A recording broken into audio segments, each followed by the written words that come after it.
역사를 잊은 민족에게 미래는 없다는 말이 지금처럼 와닿은 적이 없었습니다. 지금 여당 대표가 친일 논란이나 일으킬 만큼 한가합니까?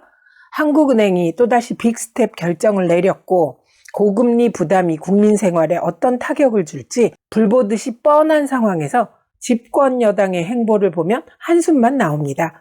발단은 독도 인근 한미일 군사훈련, 한미일 훈련이 여러 차례 있었지만 이토록 논쟁이 뜨거운 시기에 독도와 가까운 바다에서 일본을 끌어들여 단순한 수색 훈련이나 정보 교류 차원을 넘은 공격형 훈련을 하는데 그럼 야당이 문제점도 지적하지 않고 아무 일도 없다는 듯 넘어가란 말입니까?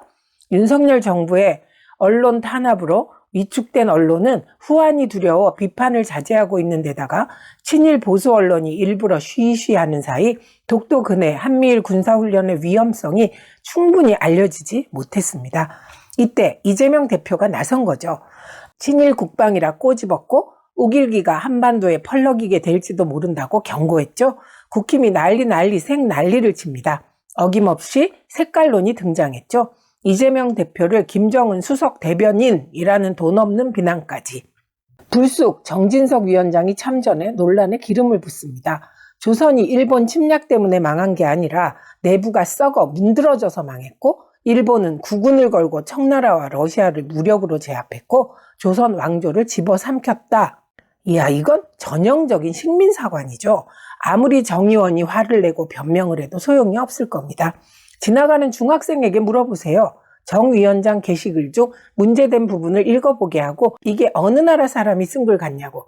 국힘과 대통령실은 늘 해명 과정에서 문제를 더 키우는 신묘한 능력을 지녔습니다. 자기 글이 왜곡당했다는 식으로 화를 내고 자당 유승민 의원의 지적에는 가소롭다고 비난합니다. 공부 좀 하라고 훈수를 두기도 했죠. 아니, 입장을 낼 때마다 왜곡당한다면 그건 입장 내는 쪽에 문제가 있는 게 아닐까요? 역사는 관점이죠. 누구의 시각에서 보느냐에 따라 해석이 완전히 달라지니까요. 일본 제국주의자의 입장에서 보느냐, 조선 민중의 입장에서 보느냐. 구한말 조선 조정이 부패했던 것은 사실이나 일본 등 외세 침략이 없었다면 내부에서 혁명으로 새 사회를 건설했을 겁니다. 지금 대한민국은 왜 일본을 끌어들이는 걸까요? 국힘 쪽은 말합니다. 엄중한 북핵 위기 극복을 위해 일본의 도움이 필요하다.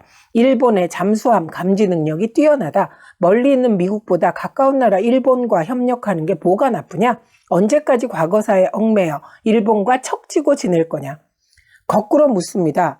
대한민국 국방력이 세계 6위이고 일본보다 더 잠수함 감지 역량이 우월한 미국과 훈련하면 안 되는 겁니까? 호시탐탐 독도를 넘보는 일본을 끌어들여야 할 당위는 어디에 있습니까? 세계 질서 전환기, 미중 협력 시대, 즉 신자유주의 세계화가 끝나는 시점, 미국은 미중 갈등, 신냉전 블록 체제로 미일국 체제를 구상하고 있습니다. 한일 간 과거사 갈등은 미국의 한미일 구도의 걸림돌이죠. 정부는 미국 요구로 한미일 군사훈련을 하게 됐다는 식으로 말하고 있습니다. 한미일 훈련 필요하면 해야죠. 그러나 전제 조건이 있습니다. 일제의 제국주의 침략, 식민지 조선 수탈과 우리 희생에 대한 일본의 진솔한 사과와 다시는 군국주의 체제로 가지 않겠다는 국제적 서약입니다. 독일이 참회했듯 일본도 참회해야 합니다. 일본은 독도를 일본 땅이라 주장하며 영토 분쟁을 일으켜왔습니다. 북한이 적임도 분명하지만 일본 또한 영토 분쟁을 일으키고 있는 적입니다. 이런 전제 없는 한미일 구도는 일본 군국주의화의 길을 용인하는 결과를 초래할 것입니다. 구한말 동학농민군에게 패배한 부패한 조정은 청나라를 끌어들여 결과적으로 일본군을 조선에 불러들였고 일제 침략으로 조선은 멸망하고 맙니다. 국민이 경고합니다. 일본의 사과도 받지 못한 채 강제징용 피해자 대법 판결도 실행하지 못한 채 일본의 소부장 보복에 대한 사과도 없이 독도 근해 한미일 군사훈련을 하는 윤석열 정부의 행태는 구한말 썩어 문드러진 조선 조정이 청나라를 끌어들인 행태와 다를 바가 없다고. 역사를 반면교사 삼지 못하고 되풀이하는 구한말적 행태 절대 그냥 넘어가서는 안 되겠죠? 최민희였습니다.